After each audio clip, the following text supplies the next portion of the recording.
Where do you think you belong to now? And if not, where would you like to belong to? I would like to answer that. So, I think belonging is a strong word, man. You know, I don't feel I belong anywhere. I mean, I like being in certain places, you know, but I don't know if those places own me, or if I own them, you know, because life is so, I don't know, transient, you know.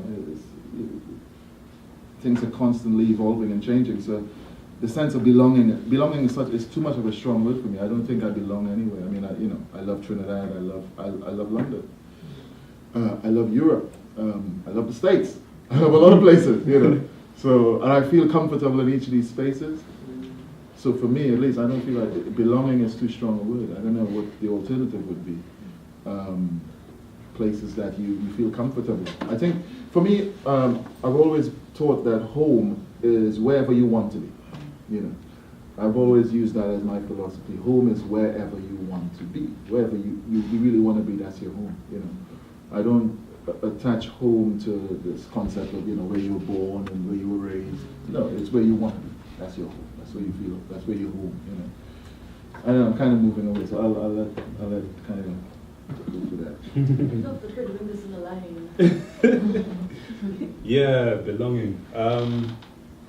The places I feel like I belong to are the places where I can go without saying, in a kind of way. Like when I went to South Africa, it was a very segregated place racially, but at the same time there was a sense in which I could walk down the street and disappear. That doesn't happen everywhere in this country. Like if I go to Grimsby, it's not that. I went to Lincolnshire, and I was the blackest person for a long distance. And I just asked this guy some directions, but because I was different, it was just like, what am I supposed to do here? Like a normal thing is happening, but this isn't normal, you're being here. So I don't know how to respond to this situation. So he just said nothing and carried on walking. And speaking. It was weird. So anywhere where I can stop someone, ask for directions, and they'll just tell me in whatever language and feel comfortable with that is where I belong. Yeah, I've definitely been asking myself that question because I realized that there's basically no country on earth, unless someone has an idea, where I fit in both racially. I'd be part of a racial minority, but also I could still be queer and out and not have too many problems there. I suppose South Africa might be one, you know what I mean? There's Kept down kind of, but it's messed up. Exactly, it's still really, really messed up. I can't think of a place on earth where I could do that really.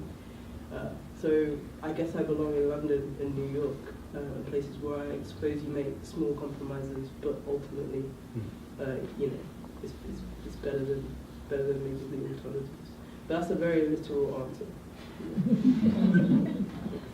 I was thinking of a very non-literal answer, Yes.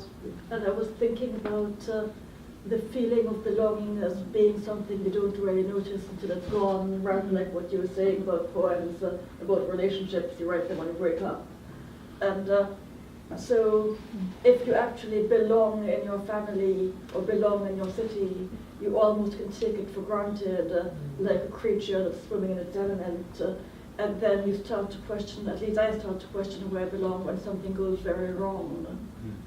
But then there's the other curious thing in that belonging is tied up for me with time.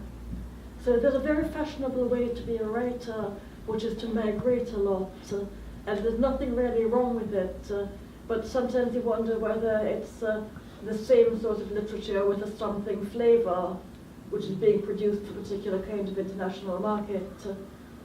And then when there's a different sort of literature and a different belonging that happens, if you can actually dig the same piece of garden every day for 5 years, or if you know what this happened to me with a friend in Norfolk, that he was buying feed for his chickens from the man who'd had a shop since the 1950s.